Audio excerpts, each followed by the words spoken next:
A couple years ago, I made a video with some tips for using MDF in woodworking projects, and as expected, I got hammered by a bunch of hoity-toity, frou-frou gatekeeping woodworkers who think real craftsmen should use nothing less than gold-plated rosewood.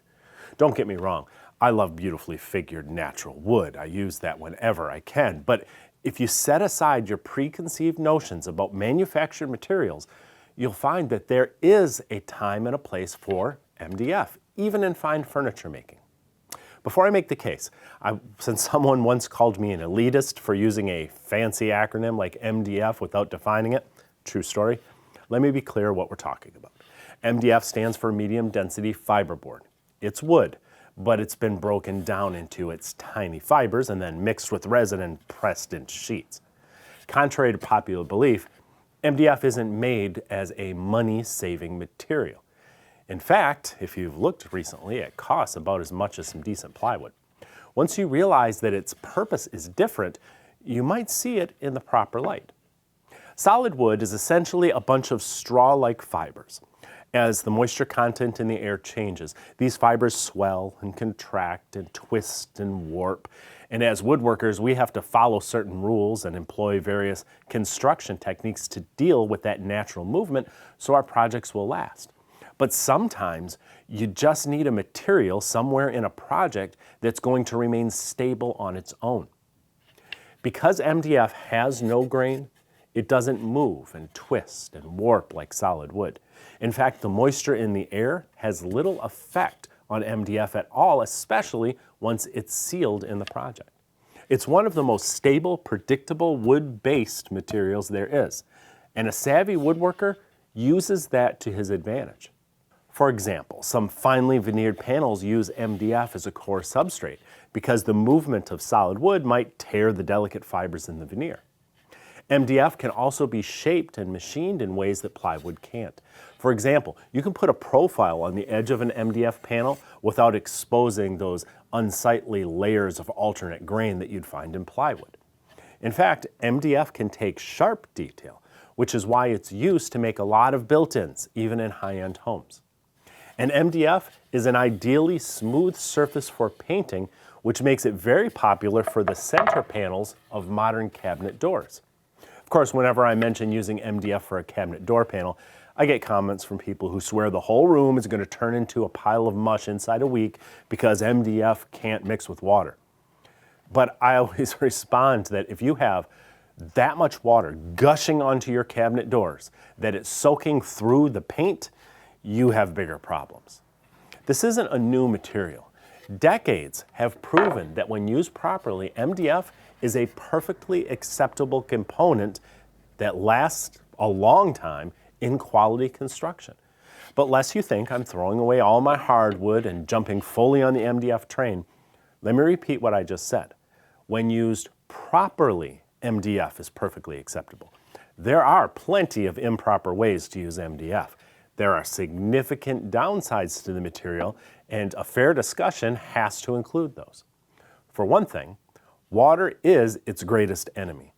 While I would use it for door panels in most kitchen cabinets, some folks avoid placing it under the sink or around the dishwasher or even in a bathroom where there's a shower. MDF also sags if you leave it unsupported. So shelves longer than about 18 inches need to be reinforced by adding more support or hardwood edging.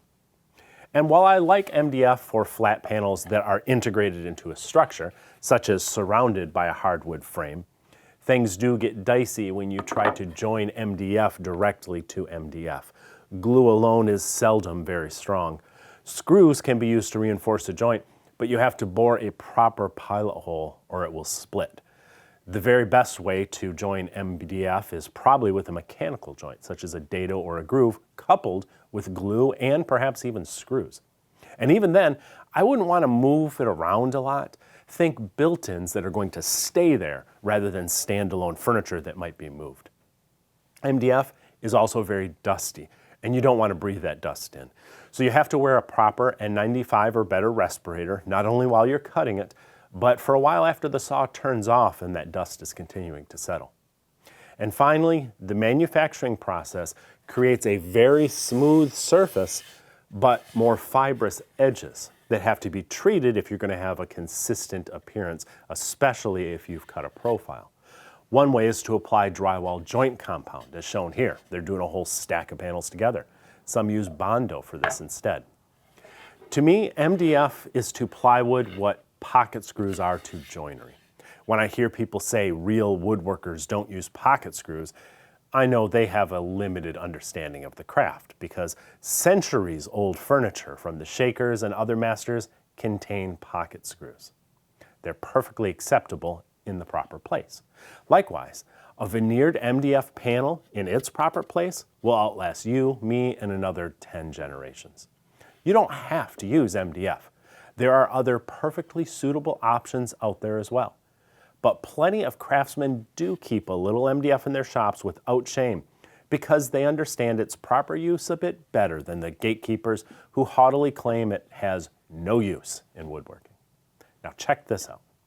The M-Power SBS sharpening station is an idea that was 4 years in the making, designed to provide everything you need right in one place so you can sharpen and strop your tools quickly and get right back to work. It begins with 3 diamond plates. There's 300, 600, and 1200 grit.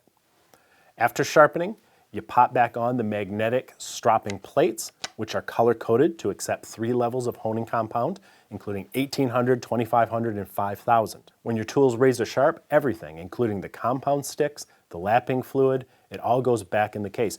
I like the simplicity of it. No more hunting around the shop for what you need. It is all in one place. In fact, I think it'll be just the thing to take with me when I travel. I like to carve when I'm on the road.